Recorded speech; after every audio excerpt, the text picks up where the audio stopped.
GS Hindi classes में मैं घनश्याम पारिक आप सभी का स्वागत करता हूं। आज आरएस मुख्य परीक्षा संपन्न हुई। उसमें चौथा पेपर है वो हिंदी और इंग्लिश का यानी लैंग्वेज का था। हिंदी में जो प्रश्न आए और जो स्मृति के आधार पर मुझे अभ्यर्थियों ने बताए वो मैं कुछ प्रश्नों पर इसमें चर्चा करूंगा। ये प्रश्न हमें संकेत देते हैं कि व्याख्याता की परीक्षा में भी कुछ जो इसी प्रकार का यानी इसी प्रकार के प्रश्न आ सकते हैं, जिसमें फर्स्ट पेपर है उसमें 4-5 प्रश्न हिंदी के आते हैं, तो वो टॉपिक इससे मिलते जुलते हैं और जो हिंदी जिनके सब्जेक्ट है उनके मिलते ही हैं। तो ये एक अच्छा संकेत है कि पेपर है वो परंपरागत ही आ रहा है। और इसमें मैं विशेष रूप से चर्चा है वो वन वर्ड जो आपके इंग्लिश वर्ड्स हैं वही हमारे लिए एक प्रश्न आएगा। तो इसमें देखो कौन कौन से प्रश्न आए हैं उन पर अपन चर्चा करेंगे। तो ये देखिए आप, इसमें जो इंग्लिश वर्ड है वो आया है टेम्पटेशन। टेम्पटेशन का हिंदी अनुवाद होता है प्रलोभन। ये प्रलोभन टेम्पटेशन आया। दूसरा देखो पेरोल आया, पेरोल। अब मैं इसलिए बता रहा हूं आपको कि ये इनमें से अगर एक भी प्रश्न आ जाए तो भी हमें फायदा है। तो ये देखिए आप, पेरोल, पे का मतलब क्या होता है? वेतन होता है। तो ये वेतन पत्रक है, रोल मानी पत्रक, वेतन पत्रक, वेतन पत्रक है, ये पेरोल है। और तीसरा जो इसमें पूछा गया है वो माइग्रेंट। माइग्रेंट मानी प्रवासी, ये माइग्रेंट, माइग्रेंट का अर्थ है प्रवासी। तो आपको एक चीज है वो तो माननी होगी कि कंटेंट भी और अपडेट भी दोनों चीजें एक साथ हैं। अभी परीक्षा हुई, उससे मैंने फोन करके दूरभाष पर या मोबाइल पर जो है वो कुछ प्रश्न पूछे, स्मृति के आधार पर मुझे ये बताए गए हैं और ये प्रश्न आए हैं। इसका मतलब है कि आरपीएससी वही आरएस का पेपर लेती है, आरपीएससी वो फर्स्ट ग्रेड का पेपर लेती है। तो इसमें और कुछ जो हमें संकेत मिलते हैं वही चीज है वो मैं आपको बता रहा हूं। तो इसके लिए आप जीएस हिंदी क्लासेज को सब्सक्राइब कर लें, आपको फायदा रहेगा। हिंदी में आपको प्रत्येक अपडेट मिलेगा। कोई भी परीक्षा होगी चतुर्थ श्रेणी से लेकर के आरएस मुख्य परीक्षा तक पूरा का पूरा मसाला है वो जीएस हिंदी क्लासेज पर आपको फ्री में मिल सकता है। आप फ्री वीडियो यूट्यूब पर देख सकते हो। अगर आप कोर्स परचेज करना चाहें तो उसके लिए आप जीएस हिंदी क्लासेज ऐप है वो डाउनलोड कर लो। अब कुछ ये है कि भी सभी अपने वो कोर्स भेजते हैं, तो इसमें कोई शक नहीं है, आपको वो जो है कमेंट करने की जरूरत नहीं है, इसमें कोई भी शक नहीं है। इसके लिए ही प्रयासरत है, लेकिन चीज तो अच्छी मिले। तो ये जो चीज है वो आपको मैंने आपको बता दी कि फर्स्ट पेपर के लिए कुछ महत्वपूर्ण संकेत मिले हैं। ऐसे देखिए इसमें संधि विच्छेद के 2 प्रश्न देखो आप, और जो प्राय में बताता भी हूं, ऑफलाइन और ऑनलाइन स्टूडेंट बताएंगे भी कि आपको ये बताया या नहीं। ये पितृोपदेश आया है, पितृोपदेश है, इसका संधि विच्छेद आया है, यण संधि है। मैंने ये बताया था कि सभी संधियों की माता पिता, और वो कौन सी संधि है? यण संधि है। तो पितृजोड़ उपदेश ये आपको करवाया हुआ है कि त्रय है, इसको क्या कर देंगे? त्रि कर देंगे, पहले उपदेश अलग लिख देंगे। एक जो पूछा है वो कुशाग्र, कुशाग्र शब्द पूछा है संधि विच्छेद में, ये होगा कुश जोड़ अग्र, कुश जोड़ अग्र, ये दीर्घ संधि का उदाहरण है, कुश जोड़ अग्र।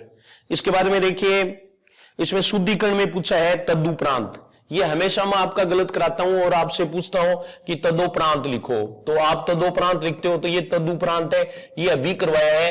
और ऑफलाइन वाले स्टूडेंट हैं, ऑनलाइन वाले स्टूडेंट हैं जो पहले पढ़ चुके हैं वो जरूर कमेंट करेंगे, जिससे कि अपना ये अच्छा रहेगा, दूसरों को भी पता चले कि प्रश्न आ रहे हैं।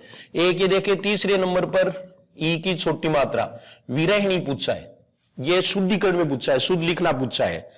इसके बाद में देखो हम शब्दावली की बात करें तो इसमें मित और मीत, ये देखिए आप, इन दोनों में अंतर है। ये फर्स्ट ग्रेड में आपके है मित और मीत। तो मित का अर्थ है सीमित और मीत का अर्थ है मित्र। ये सीमित, ये सीमित, और इसका अर्थ है मित्र, ये मित्र। ये दोनों ये पूछा है इसमें, छोटी मात्रा और बड़ी मात्रा। एक पूछा है घी और धी, ये देखो घी, तो घी का अर्थ है घृत, और धी, धी का अर्थ है बुद्धि, धी का अर्थ है बुद्धि। धी अभी बताया था आपको, धी मनीषी, ये बुद्धि के पर्यायवाची शब्द है। इसके अलावा देखो आप एक इसमें जो पर्यायवाची शब्द पूछे हैं वो थोड़े से टिपिकल है। जैसे पंख का पर्यायवाची शब्द पूछा है, पंख, तो पंख के पर्यायवाची शब्द है इनमें देखिए आप, पंख का पर्यायवाची शब्द है वो पक्ष भी होता है और पर भी होता है और डैना भी होता है, या डैन या डैना, ये देखिए आप। लेकिन दो ही पूछते हैं तो इसलिए पक्ष और पर हो जाएंगे, पक्ष और पर। और इसके अलावा देखो दस्यु के पूछे हैं, दस्यु का अर्थ है डाकू, दस्यु, तो दस्यु का डकैत हो गया, लुटेरा हो गया, बटमार हो गया, बटमार, ये इसके पर्यायवाची शब्द हो सकते हैं। दस्यु के पर्यायवाची शब्द पूछे हैं। फिर देखो उपसर्ग की अगर हम बात करें तो उपसर्ग में ये अनु पूछा है जिसमें नैन के नीचे हल्का निशान नहीं है। आरएस मुख्य परीक्षा वाले भी अगर कोई कैंडिडेट हो तो वो आपका इसमें जजमेंट कर ले कि ये प्रश्न आए थे या नहीं। तो ये देखो आप, अनमोल, अनमेल, इसमें अनेक अनंत ये नहीं होंगे।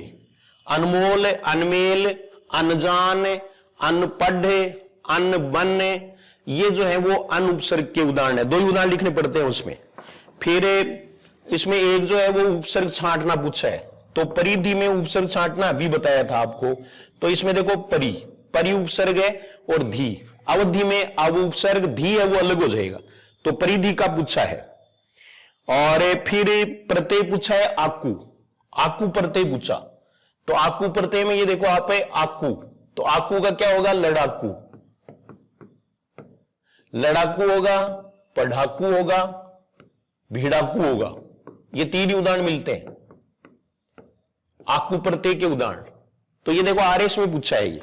तो यहां कुछ चांसेस बनते हैं, ऐसे पेपर है उनके लिए हमें उनका ध्यान रखना चाहिए, अपडेट रहना चाहिए, और एक भी प्रश्न अगर आता है तो वो बहुत बड़ी बात होती है, ठीक है। इसके अलावा देखो एक जो इसमें मुहावरा पूछा है, सातवें आसमान पर चढ़ाना, तो सातवें आसमान पर चढ़ना नहीं या सातवें आसमान पर होना नहीं, बल्कि सातवें आसमान पर चढ़ाने का मतलब है किसी की इतनी प्रशंसा करना कि वो खुश हो जाए, चाहे वो झूठी हो, उसको हम क्या कहते हैं, सातवें आसमान पर चढ़ाना।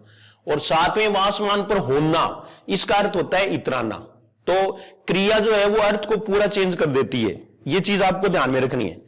एक इसमें दूसरा मुहावरा पूछा है, वन का कुआं होना, वन का कुआं होना यानी वन का कुआं होना, तो जंगल में अगर कुआं होगा तो वो कोई काम का नहीं आएगा, नहीं तो इसका अर्थ क्या है, व्यर्थ का प्रयास करना, जिसका कोई परिणाम ही नहीं निकले, व्यर्थ का प्रयास करना, ये इसका होगा, ठीक है। तो ये चीजें हैं वो इसमें मैंने आपको बताने का प्रयास किया है। सबसे पहले मैंने आपको प्रश्न बताने का प्रयास किया कि आरएस मुख्य परीक्षा में क्या पूछा है, और ये भी आरपीएससी के एग्जाम है, वो भी आरपीएससी के एग्जाम है। तो इसमें आप अपना ये अपडेट है वो लेते रहें, और एक आपसे वो प्राप्त करना है, एक सूचना प्राप्त करनी है, आपका वो मैं कहने वाला आपका रिव्यू लेना है, और आपका व्यू लेना है। किस पे लेना है कि इसमें 5 प्रश्न है वो हिंदी के आते हैं, कई बार 4 भी आते हैं, तो उसके बारे में अगर आपको आप दिक्कत महसूस कर रहे हो तो 4-5 प्रश्नों के लिए एक लंबी क्लास है वो हो सकती है फर्स्ट पेपर में, लेकिन कमेंट करने पर, कमेंट अधिक आएंगे तो क्लास होगी, और वरना हिंदी विषय है उसकी क्लास तो होगी, फटाफट रिवीजन है वो अभी क्लास आ जाएगी, तो वो आप देख लेना। और वो इसमें बता दिया कि ये जो PYQs है वो तीन उसमें दिए हुए 3-4 प्रश्न पत्र हैं, वो आप देख लें। और दूसरा है वो ये फर्स्ट पेपर के लिए भी PYQs और सेकंड पेपर के लिए भी है, और फटाफट रिवीजन है उसकी 4 क्लास हो गई हैं, वो चारों क्लास हैं वो आप देख सकते हैं।